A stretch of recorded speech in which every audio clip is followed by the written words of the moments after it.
Hey everybody, happy Black Friday. I'm done at the store. We finished up for the day.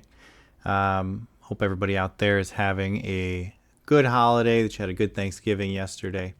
And if you're out there looking around the internet looking for card sales, TCGPlayer right now is actually doing a very big 4-day long 10% cash back.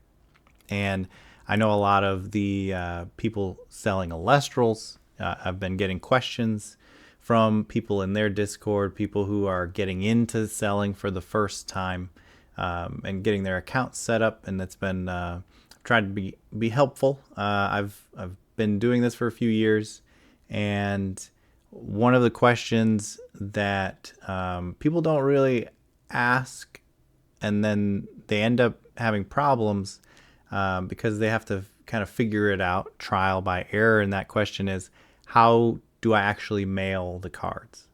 So you get onto TCGPlayer as a seller, you figure out getting your listings up, you get through the whole process, you put up a card, and someone buys it. Congratulations. Well, now what? Well, I'm going to walk you through a few bits of how I package cards, and with very few returns. So I know there's a lot of different methods that people have settled in, and I think the one biggest piece of advice I can give is that it is more of an art than a science in some aspects. Sometimes you don't have the ideal materials around, so you got to use what you've got. And my first bit of advice is never use Scotch tape on anything ever. The glue gets everywhere and does not easily come off top loaders. And that's the one thing that I see people always doing as beginners that I would, from the start, recommend against. Your cards can get damaged. I've seen it happen where cards get damaged because of getting stuck to the tape on there. So that's just from the beginning outset. Yeah, no Scotch tape. Let's not do that. All right, I'm going to switch over to the desk here. When you sell a card on TCGPlayer, they give you this fancy. This is something I ordered, so this is the store address. You order the card, and this ends up being it's called a packing slip. So you can print this out, and it has the card info, and it has the buyer's address on it. And so typically we end up using size 10 windowed envelopes. Now you can use size 6 envelopes. They're smaller. They don't have the window, but I use the windowed envelopes so I can take advantage of the customer's address being printed on it there. And, when you're just starting out, you're going to use whatever envelopes you can find. You can find the size 6 envelopes at the dollar store or Walmart. Find them wherever you can get them the cheapest. And, you're starting out, so you're going to probably handwrite the return address, handwrite the customer's address you're sending it to. But eventually, you can do that, but you want to level up. We have a return address ink stamper, so that speeds things up quite a bit. Also, the choice of using the windowed envelope for the customer address. Again, it's not about the cheapest option in this case. It's about the fastest option. So if I get an order and I print off this sheet, I can go find the card, bring it back, and go through my process and have it in the outbox in 2 minutes or less.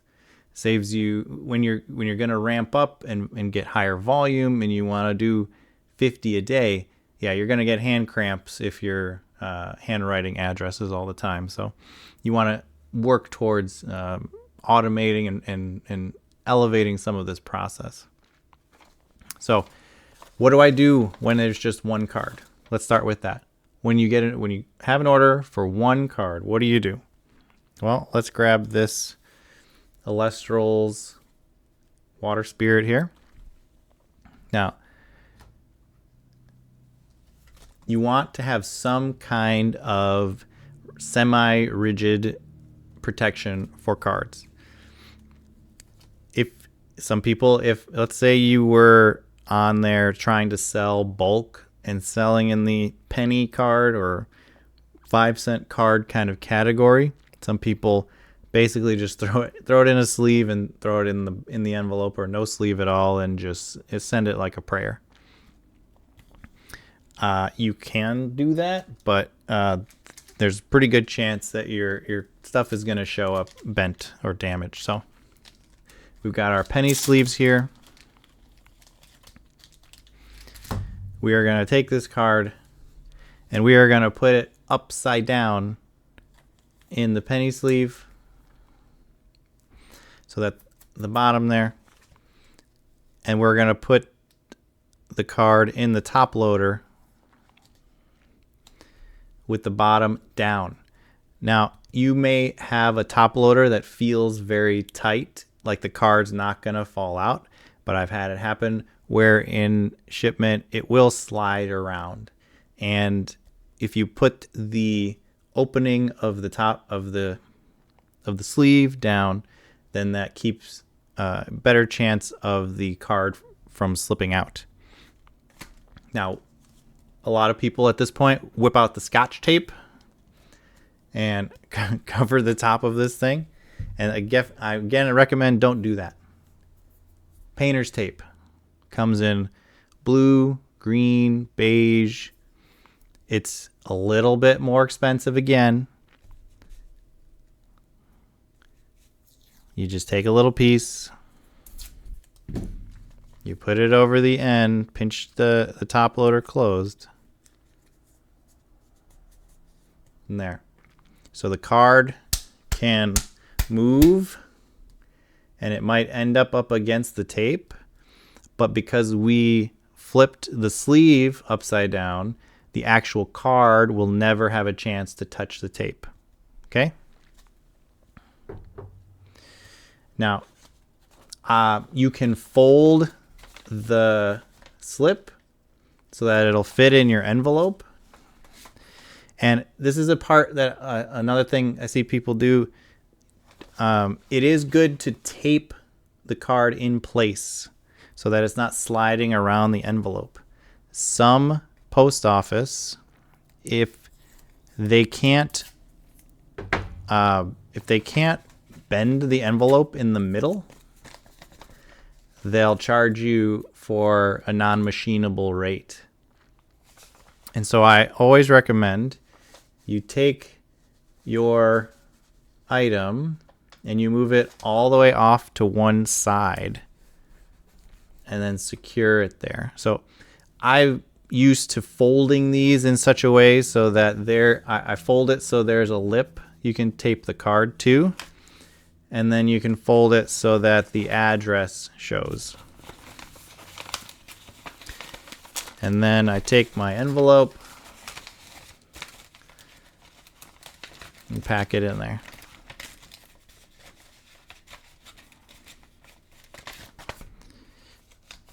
These are a special kind of envelope, actually, which is pretty cool. It's adhesive, but you don't have to peel anything. It's like two halves, and they stick on there, and then they stay together. It's kind of cool. So you would do that, and then with just one card and a top loader, you can do just a standard first class stamp. You do not need a non-machinable stamp for this to work. Okay. So if you're just mailing one card, that's one way to do it.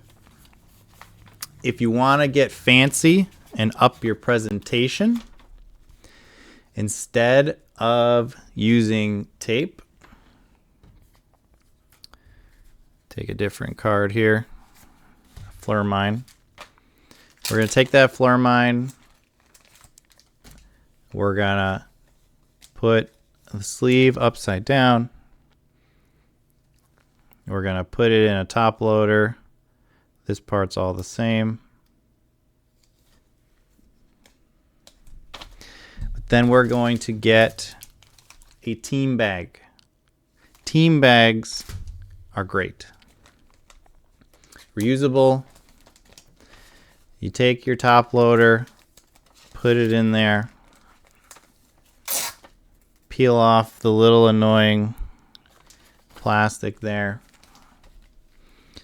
and you fold it tight so that the card has no room to come out of the sleeve. And there you go.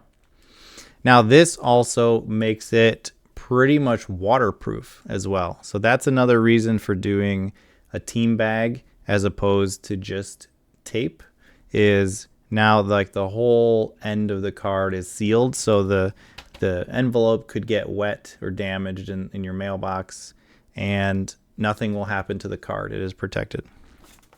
So same thing, secure it so that it's nicely in there.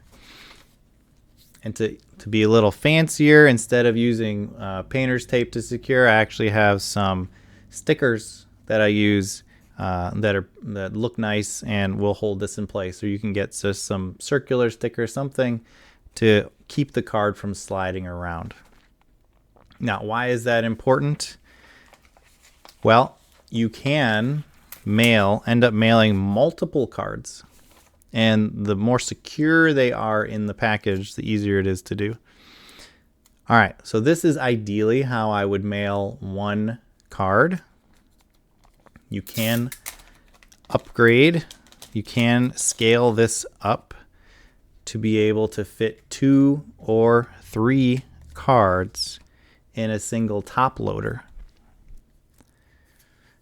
Now, the example cards I'm using, this Alestrals game, these cards are actually a little thicker, but you can see it's still, you can take 2, again, still upside down so they won't slip out, and I can fit 2 in there. Same thing in the team bag. If you've got 3, you can jam 3 in there. And this is where, again, more of an art than a science. In this case, I don't put it upside down. I will leave it top like this and just use the sleeve as kind of protection to get the card in there. There.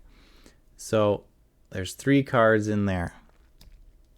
And if you were going to use tape, again, I wouldn't do that with this because they could slip out.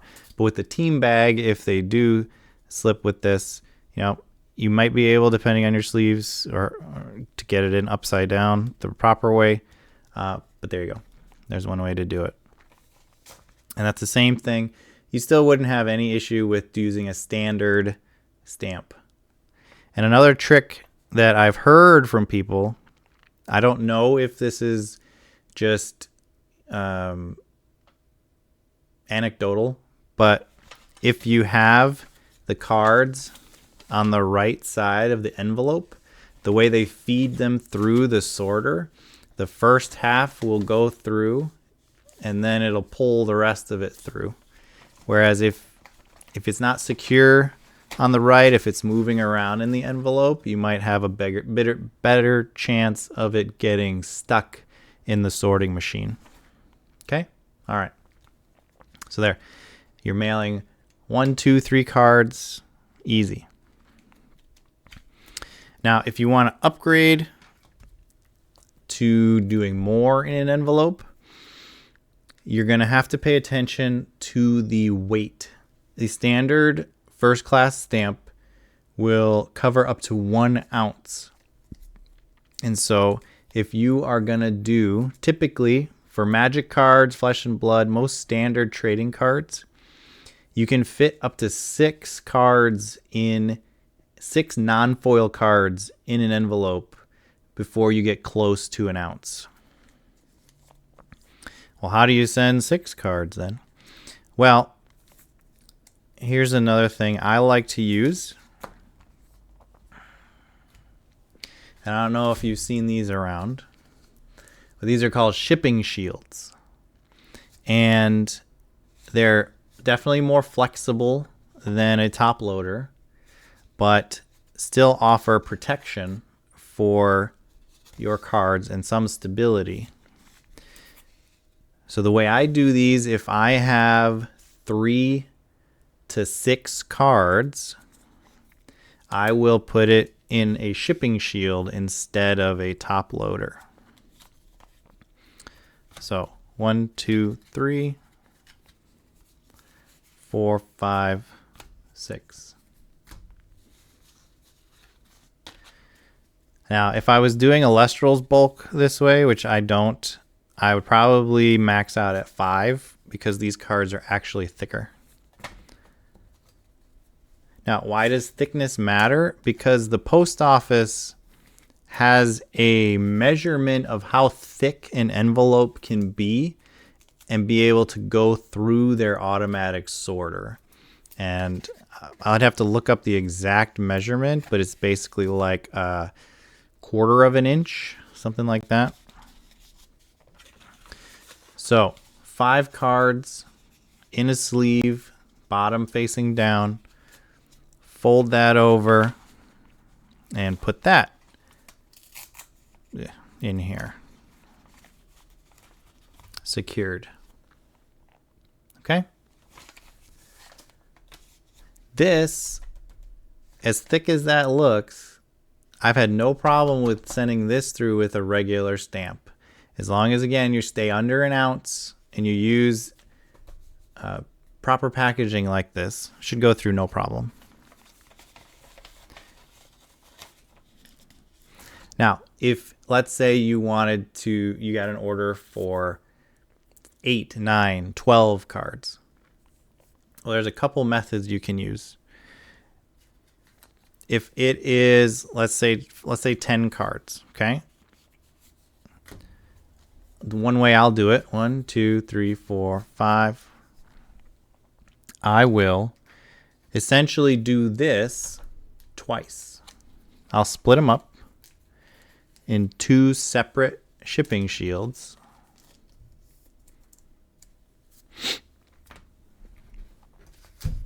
So I got another one here.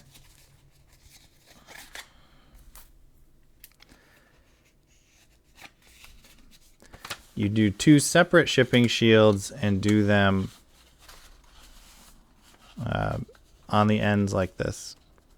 I'll secure them 2 halves. And when, as long as it is, this will be more than 1 ounce. And as long as it's less than 2 ounces, you can just use a 2-ounce stamp. They sell those. I believe they're like 93 cents, something like that. They're just a little bit more than the first class stamps.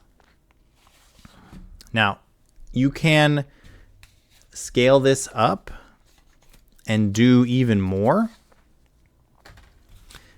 But when you get over a certain thickness, you're going to have to switch to a non-machinable stamp.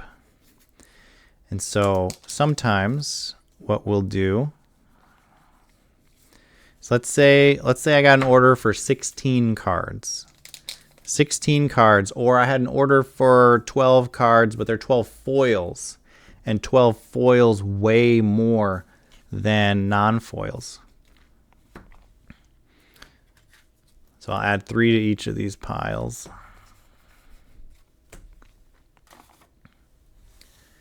Another way that you can do this is using your top loader and the team bags again. So let's take 3 cards,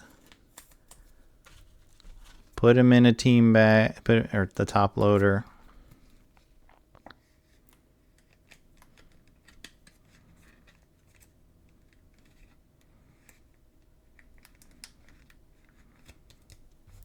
And then we'll take the other cards, Put those in a sleeve so they're not sliding around. And then you can take this and put this together inside of a top loader or a team bag.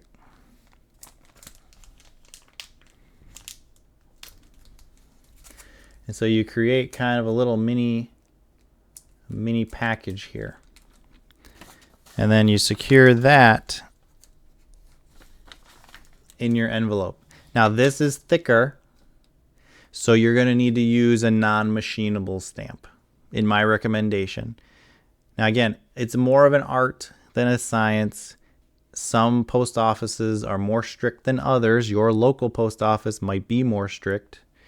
And you can actually, you know, if you want to really experiment, you can mail yourself versions of these packages, iterations, and see like if they show up and ask for more postage.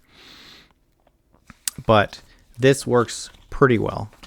So if this was an 8-card order like this, or, you know, again, art versus science, if one of the cards was a $15 card and the rest were 10-cent cards, well, I'd want that $15 card in a top loader instead of being unsecure. So then, you know, you're going to have more packaging in here. It's going to be thicker. And so then I don't mind putting a non-machinable stamp because it's a more expensive card and I want it to be sure it gets there. You can also double this up again, top loader there. You can go up to 25, 30 cards, depending on your packaging material and the weight that you get to. One non-machinable stamp actually covers up to 1.5 ounces. And if you put a bunch of cards in there and it ends up going up to 2.5 ounces, you can just double up the non-machinable stamps or put one and then a 2-ounce stamp. There's a math to the exact postage that you would need, and you can find actually a table of the weights and all that on the USPS website. There are also other people who have videos that explain this in a little more detail. Rob from RNG Games loves posting videos where he fits like 50 cards in an envelope and somehow it goes through the mail. At a certain point, I start factoring in customer satisfaction to the process. You know, if I mail you 20 penny cards, you know, what do you expect? How do you expect them to arrive? If they show up flopping around inside an envelope in the cheapest way possible, well, if it's just a bunch of penny cards, well, what do you expect? If you order a $40 card from me and it shows up wrapped in just a penny sleeve with scotch tape around it, that's a pretty negative experience. So, you know, there is that part of it. You need to, from a business side, cut your costs and do it as streamlined as possible. But you also got to factor in, you know, will people buy from you again if you send them a terribly packaged order, you know? That essentially, that's basically how mailing in a plain white envelope works. When you get into the more expensive items, you're going to be mailing in a bubble mailer. So these are a size 0 bubble mailer. Love using these. You can find these online on Amazon. A couple things for shipping. If you're going to be doing a lot of orders and you know you're going to be sending packages, you really, really, really have to invest in a thermal printer. Get the 4x6 thermal printer. It'll do the labels that fit perfectly on here. And a thermal printer doesn't require any ink. So it's just the initial cost of the thermal printer. And why do you do that? Because if I put a package in here and I take it to the United States Post Office, they charge me $5.95 or $6.25 or whatever the rate is right now. It's just a flat rate for a package up to 4 ounces. So if this is a 2-ounce package, a 3-ounce, up to 4 ounces, there's a certain rate that they'll charge. Instead of taking it there, standing in line, talking to the clerk, paying there and having them do it at home. Do it at the office. Do it in wherever you're putting these packages together. You get a thermal printer. I use Pirate Ship. You can use PayPal. You can use Shopify. You can use ShipStation. There are a bunch of websites that all are able to offer discounts if you print the postage at home, and that's what you want to do. The reason they're able to get discounts, there's 2 reasons. One, they have like an industrial discount or whatever, a commercial discount for them. The other reason is you actually can get different rates based on where you're sending your package. So I'm in Wisconsin. If I'm mailing a package to someone in another part of Wisconsin, it is a much cheaper rate. And instead of $5.95, it's like $3.95. Now, if I'm mailing from Wisconsin to Idaho or Oregon, I think is one of the, or Florida, some of the other ones, then they are more expensive because it actually goes based on from where you're sending to where you're going and how many zones it has to cross for shipping. So if you live in Florida and all of your customers are in Florida, then you definitely want to be printing your own postage so that you're not paying all that extra at the post office. So one thing, if it's an expensive card, typically for me it's like over $25. I'll just go ahead and pay and put it in a bubble mailer instead of doing a plain white envelope. If it's 30 cards, 40 cards, 100 cards, you can fit them in one of these. And then also have a scale that you can do, a package scale, so that you can make sure you're measuring it accurately. If it's more than 4 ounces, up to like 8 ounces, I think, is just another 30 cents or something. You can save yourself a lot of postage doing it at home that way. Another fun thing, you can cut out cardboard squares all you want. Save money if you have the time. We invested in these Ding Defenders. They are like 6 cents each, something like that. There's speed. Speed is what I wanted. So when I have a package of cards and I'm going to send them in a bubble mailer, I'll do a bump like this in the team bag there, and then I'll get one of these and I'll grab a rubber band, which I don't have around me, and just rubber band it together and then put that in the package. Anybody who's ordered Alestrals from our website, we charge $4.95 for all shipping. For the smaller orders, there is no plain white envelope from madtownhobby.com because I don't like dealing with it. I just want to get you all your cards, send it in a bubble mailer, and make sure you get it.